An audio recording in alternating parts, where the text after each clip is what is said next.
What's going on, everyone? So, we're all anxiously waiting around for Dan Hurley. What's going to happen? I know a lot of people really thought that we were going to get a decision today because I know that UConn is supposed to have like a practice tomorrow, and some of the word that was out was like, hey, he wants to get the decision made before the practice. I reiterated, I kept saying, and look, I'm not an insider, I'm not some guy, just a fan. But I said we're probably not going to get a decision until Monday or Tuesday, right? Said probably Monday, get through the weekend. Again, he met on Friday. Right? He's going to go take the 48 hours, going to take the weekend, get through this NBA Finals game, right? Saw him at MSG, living his best life, right? He's going to mull it over. And, I mean, this is a huge decision for him, right? So you knew he was going to mull it over and then go and proceed to make the decision. And I figured he'll probably make it Monday or Tuesday, right? And lo and behold, Adrian Wojnarowski came out and said, yeah, we're supposed to get our decision on Monday. That Monday is the day that he is supposed to relay whether he's going to take the Lakers job or not. There was a report earlier that basically said that, like, you know, he's heavily considering the position, that basically it's his if he wants it, which that wasn't really news, so I didn't really make a video about that when that released earlier today, because it's like, all right, like, we know it's his job to lose, right? It's not up to anyone else. It's up to him. If he wants the job, he can have the job. But again, this is a big decision for him, right? And I didn't expect him to take 12 hours and come to a conclusion that really impacts just his life and, you know, his family and, you know, again, his history and legacy. I know a lot of people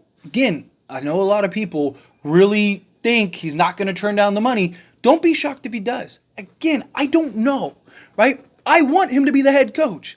I know I keep reiterating, like, hey, don't get your hopes up, because, again, we've seen this. We've been here before. I'm old enough to remember when Coach K and we were in this position. We've seen these type of things happen before. We thought we were going to get Tyronn Lue, right? Like, there's so many things that we've had anticipation for, from players to coaches. I mean, Kyrie Irving, right? Like, it's basically how I built my channel. Right? Kawhi Leonard a couple years. I mean, we've been in this position so many times, and yes, a lot of times we get our guy, like, without a doubt, a lot of times we get our guy, right? But there's also times where we don't, and there's so many people that are basically like talking about this as if it's a lock, right? And a lot of people are like, man, he's not going to turn down $100 million. We don't know what UConn's going to give him, right? UConn already has a deal on the table that would make him the third most profitable head coach in NCAA. Talking 7-8 million, somewhere in that ballpark, right? But I wouldn't be shocked if they go, hey, we'll give you 10 million a year, right? Or we'll give you whatever it is, right? Like, so my thing is that, like, he's gonna get his money regardless. People are looking at the number of 100 million and thinking, like, oh, like, it's almost like he's getting 100 million a year. No, he's getting basically 12 million a year. I think it's like 12.5 million a year, right? 8 years, 100 million. I think budget's out. My math's correctly off the top of my head is 12.5 million, right? So if they go and they give him, UConn gives him, say, 10 million a year, right? He gets to chase history, he gets to chase legacy, right? There's reports that have came out, right? Rick Pitino, as well as several others, basically said, like, hey, his family isn't, like, super sold on moving to LA, right? It's a big culture shift, big culture change. See a lot of people, you know, with the running joke of, like, you know, why would you want to live in Connecticut when you could live in, you know, Los Angeles, right? But there's a lot of people that aren't like that.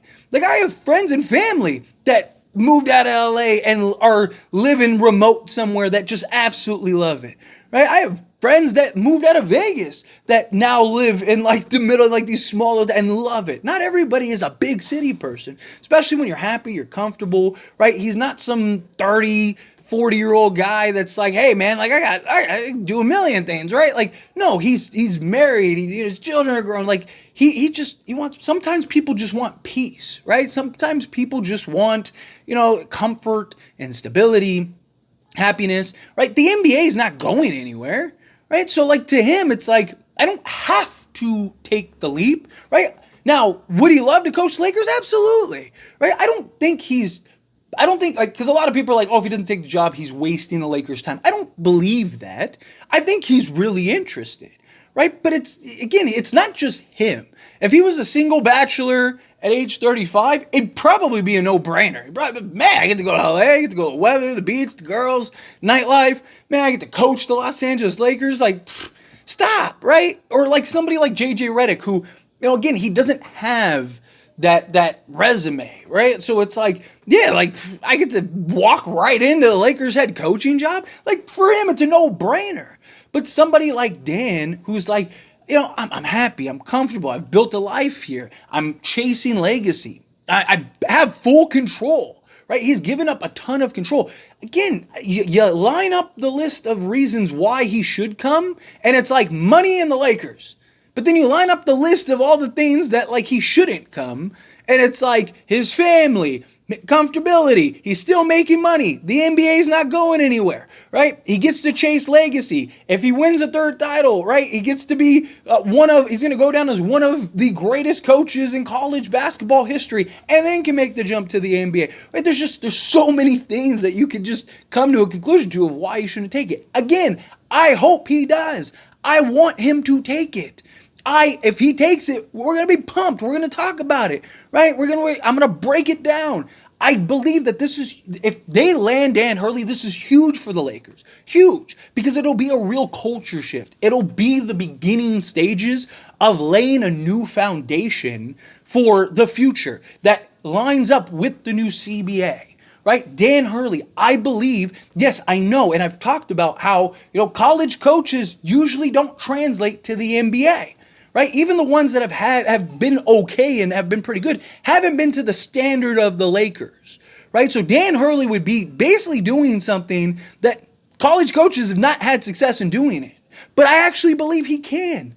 I like him a lot. I think his offensive schemes and philosophies will immediately be adapted into the NBA. I think he won't have any hard issues adapting to that. I think all the on-court issues, him just being able to manage the game, being that tactician that he is, his ability to make adjustments and in-game adjustments, his player development. I'm sure he's going to bring in a lot of his coaching staff and whatnot. I think that's going to be huge and going to go a long way.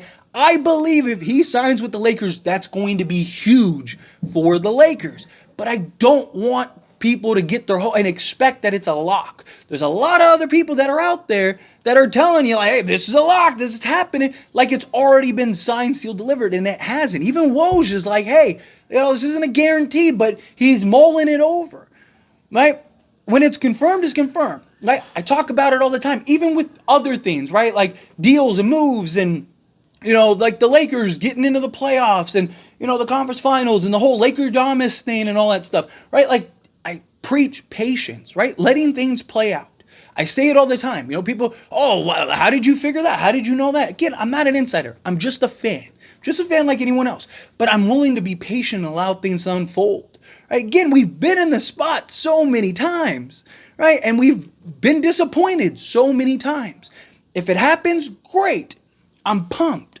Let's go. We got our coach for the next probably 10, 20 years, maybe, hopefully longer. Well, I mean, he is like in his 50s, so probably like at least 10, maybe 15 years, maybe longer. I mean, some guys coach into their 70s, whatever. But like realistically, I think that if we can get Dan, I think that we are going to be a very good organization for a very long time.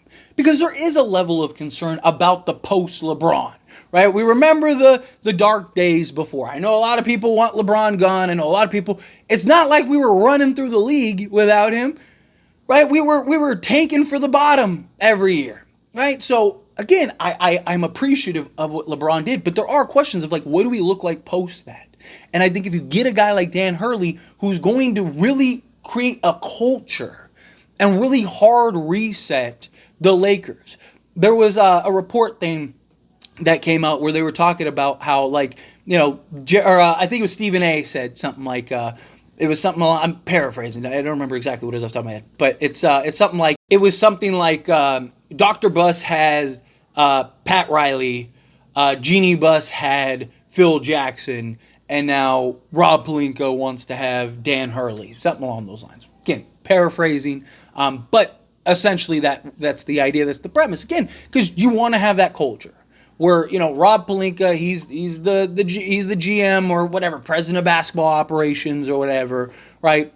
I believe Dan is going to still have a lot of control as far as the roster goes. I think I fully expect him and Rob to work heavily together, right? That was the whole idea with Darvin Ham. That's why the Lakers matched and lined up Darvin Ham's contract with with Rob Pelinka's, because the idea was that the two of them together got your GM, you got your coach working hand in hand to go and lead the charge and develop a culture and establish a new kind of regime with the Lakers. Well, that's the idea now with Dan Hurley, is that Dan Hurley would come in, he would set the culture, he would set the foundation, right? Him and Rob would be working together, got the GM and the head coach working hand in hand to really kind of gut the Lakers and retrend. Now, there's still going to be things that the Lakers always kind of fall into, right? I still believe that the Lakers are going to chase stars. I still believe the Lakers are going to, if they can go get another star this offseason, I still fully believe they're going to do that. But I think that this is good for the other guys, right? This is good for the guys that are, the 3rd through the 15th guy, or the 4th through the 15th guy, because Dan's really good at just developing and getting the most out of his players. His offense, I think, is going to translate beautifully. It's constant motion, constant action. The easiest way to kind of simplify it for people is like, think of the San Antonio Spurs, think of the Golden State Warriors and their constant ball movement, right? Very rarely are guys just being stagnant, standing around, right? Like, Dan likes to do multiple, like, different sets and schemes and complexities, right? He'll switch things in the middle, like, we'll be over here, and then he goes over there. But just to kind of simplify it for everyone to understand is, like, think of, like, Golden State and their offensive philosophies, and think of, like, San Antonio and their offensive philosophies. Dan's going to bring something very similar in that approach. So I'm excited for Dan. I want Dan. I hope we get Dan. But I don't want people to just assume it's a lock. Again, that doesn't mean, I'm not saying that he's not going to sign. I don't know, right? I'm just saying there's a lot of reasons why he shouldn't. That's all I'm saying. And I'm trying to, have everyone understand both sides. Because it's easy to just go, oh, it's a lock. He's that guy. He's coming. Lakers' new head coach. It's easy for me to do that, right? And be that guy. And now I got egg on my face if he says no, right? But we got to be real. We got to be honest, right? You got to weigh the good and the bad. You got to take a step back and be able to evaluate the entire situation, right? I don't know. He very well could sign. Right? $100 million is a lot of money. That was my first thought. It's like, man, he's going to turn out 8 years, $100 million? Like, man, he's got to be a dummy. But again, guys have done it. People have done it, right? So again, like, we got to wait and let things unfold. We should be getting our answer in the next, depending on when you're watching it, maybe it's already happened. I don't know. But I want it to happen. I'm hoping it happens. This would be huge for the Lakers and the organization. But we'll see. We'll see if it actually does. Anyway, as always, this is a discussion. Pass a question on you. Let me know your thoughts and opinions down in the comments below. What do you think? How do you feel? What are your thoughts? Are you excited for the news? Do you think he signs? Do you think he doesn't? Again, however you feel, whatever your thoughts are. Love to hear it. Let me know down in the comments below. That being said, if you haven't liked this video, hit that like button. Helps me a lot. So we enjoy these types of videos, and I truly appreciate it. Not subscribe to the channel, hit that subscribe button. Turn on the bell notifications. Appreciate y'all. See you in the next one. Thank you.